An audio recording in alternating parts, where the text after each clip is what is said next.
क्या आपके साथ कभी ऐसा होता है कि सैलरी तो आती है मगर पैसे कभी खर्च हो जाते हैं। 10-15 तारीख आ जाती है तब पैसे पूरे ख़त्म हो जाते हैं। क्या जो भी पैसे बचे हुए रहते हैं वो समझ में नहीं आते कहाँ पे खर्च करना है। पैसे अगर हमारे अकाउंट में दिख रहे तो हम लोग उसको जो चाहे जैसे चाहे वैसा खर्चा कर देते। ये प्रॉब्लम होता है बेसिकली क्योंकि हम लोगों ने कभी बजटिंग सीखी नहीं है, या फिर हमें ऐसा लगता है कि बजटिंग करना मतलब एक एक्सेल शीट लेके बैठे उस पर सब डिटेल डालते रहो, और इसमें बहुत टाइम टेकिंग है और बहुत कॉम्प्लिकेटेड है, इसलिए हम लोग ये करते नहीं हैं। तो इसके लिए एक ऐसी मेथड है जिसे हम लोग बोलते हैं 50-30-20, और एक दूसरी मेथड है बकेटिंग मेथड। ये दोनों मेथड से हम लोग बजटिंग कर सकते हैं, जिससे ये सिचुएशन ना आए कि महीना खत्म होते होते हमें समझ में नहीं आता पैसा कहाँ पे गया, और कुछ इन्वेस्टमेंट नहीं हो रही है, कुछ सेविंग नहीं हो रही है, या फिर कभी कभी हमारी नीड्स भी कंप्लीट नहीं हो रही है। और बहुत बार ऐसा हो जाता है कि हैंड टू माउथ सिचुएशन रहता है, पैसा बहुत मिनिमम है, समझ में नहीं आता कहाँ पे स्पेंड हो गया। तो ये 50-30-20 ये मेथड जो है ये बहुत ही काम की है। ये मेथड दो लोगों के लिए काम में आती है। पहली मेथड है जिनकी सैलरी अगर 70-80 से ऊपर है, 1 लाख के आसपास पकड़ सकते, तो उनके लिए ये मेथड काम में आती है 50-30-20। मगर यही सेम मेथड रिवर्स में 20-30-50 एप्लीकेबल होगी अगर आपका एज 22 से लेके 30-32 तक है और आपकी शादी नहीं हुई है। बस ये आपकी शादी हो गई, आप अबाउट 30 है, तो रूल यूज करना है, सेम यूज करना है 50-30-20, या फिर आप जस्ट पास आउट हुए हो तो आपको उल्टा यूज करना है। वो मैं बात करूंगा। तो अभी मैं बताता हूँ 50-30-20 क्या है। तो हमारी लाइफ में जो भी रेगुलर नीड्स है, खर्चे है, वो हम लोग पकड़ते हैं 50% में। तो समझो अगर आपकी सैलरी हो गई 1 लाख के आसपास, तो आपको 50,000 जाएगा आपके रेगुलर खर्चे जो नीड है। तो उसमें आ जाता है राशन आ गया, इलेक्ट्रिसिटी बिल आ गया, बच्चों की स्कूल की फीस आ गई, आपका ट्रांसपोर्टेशन आ गया, बच्चे का ट्रांसपोर्टेशन आ गया, आपका होम लोन है तो वो आ गया, गैस बिल, मोबाइल बिल, ये सब उसमें आ जाएंगे। जो स्पेसिफिक नीड है उसको हम लोग कॉम्प्रोमाइज नहीं कर सकते।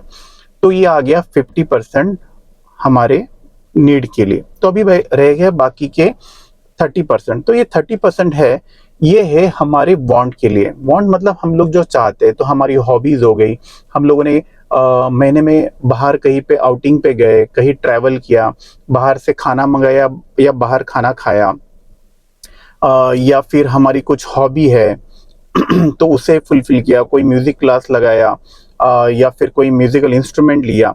तो ये सब चीज़ें आ जाती है हमारे 30% में। क्योंकि हम लोग अगर इसके ऊपर कॉम्प्रोमाइज़ नहीं कर सकते, क्योंकि जैसे जैसे हम लोग पैसा खर्च कर रहे हैं तो हमारी जो शौक है, हमारी जो हॉबीज़ है, उसे भी फुलफिल करना चाहिए। नहीं तो सिर्फ हम लोग ज़िंदगी भर काम करते रहेंगे, खर्चा करते रहेंगे, मगर हमारी हॉबीज़ के ऊपर कभी सोच समझ के राइट डायरेक्शन में और राइट अमाउंट स्पेंड नहीं कर पाएंगे।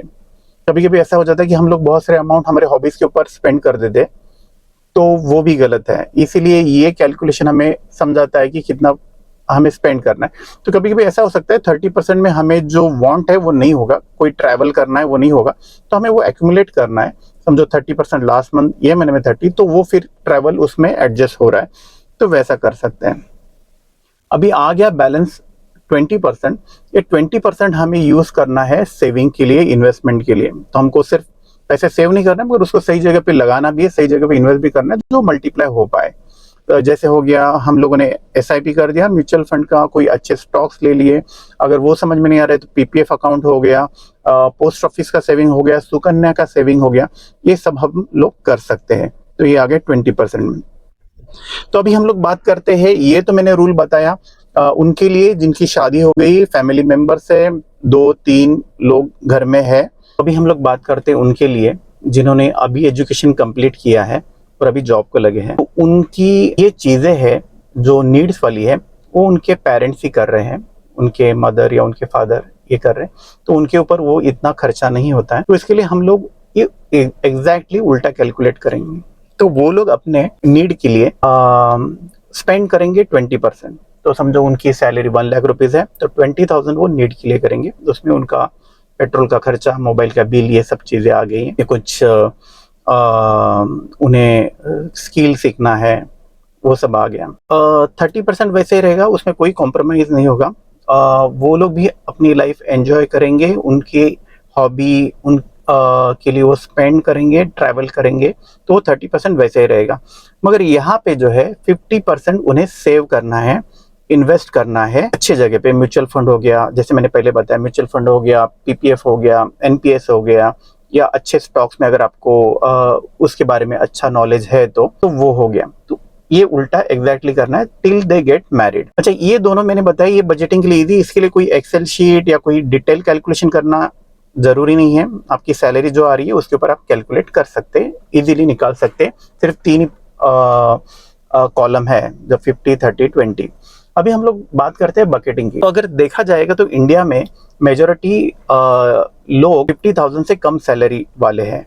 तो अभी वो लोग क्या करें? तो वो लोगों के लिए ये रूल एप्लीकेबल नहीं होगा, क्योंकि अगर समझो वो सैलरी कमा रहे हैं 25,000, 30,000, तो इतने कम सैलरी में कहाँ से वो लोग इतना डिवाइड कर पाएंगे? तो हम लोग बात करते हैं, अगर सैलरी अगर समझो 30,000 है किसी का, तो उन्हें क्या करना है? उन्हें एक बनाना है इमरजेंसी फंड। अगर नहीं है तो समझो उनका महीने का खर्चा पकड़ के चलिए, अगर आता है 22,000, तो उन्हें 8,000 रुपीज इमीडिएटली सेव करने हैं, जब तक उनका सैलरी का उनके नीड का तिगुना नहीं हो जाता, मल्टीप्लाई बाय 3 नहीं हो जाता। तो 22 मतलब अराउंड 66 के आसपास जब तक एक्यूमुलेट नहीं होता, तब तक उनको इमरजेंसी फंड सेव करना है। जब ये सेव हो जाता है, तभी उन्हें करना है दूसरा बकेट चालू। उसमें वो काम करेंगे, जो भी अभी 8,000 है उसको 4,000 में डिवाइड करेंगे। उसमें 4,000 जो है उनको एसआईपी में जाएगा, म्यूचुअल फंड में, और बाकी के जो 4,000 है वो उनके स्किल इंप्रूवमेंट के लिए, जिससे उनकी सैलरी आगे बढ़ पाए, और उनके वांट के लिए, उनको खाना खाना है कहीं बाहर या ट्रैवल करना है, उसके लिए स्पेंड कर सकते हैं। तो ये दोनों मेथड बहुत काम की है, आपके सैलरी के हिसाब से, आपके एज के हिसाब से। वीडियो आपको हेल्पफुल लगा होगा तो आपके फ्रेंड के साथ भी ये शेयर कीजिए जिन्हें बजटिंग से रिलेटेड प्रॉब्लम हो रहा है, और ये चैनल को सब्सक्राइब कर दीजिए, क्योंकि यूट्यूब के समंदर में आप और मैं कहीं खो जाएंगे, मिल नहीं पाएंगे, और मैं आपको तो खोना नहीं चाहता। तो मिलते हैं अगले वीडियो में, तब तक के लिए बाय बाय।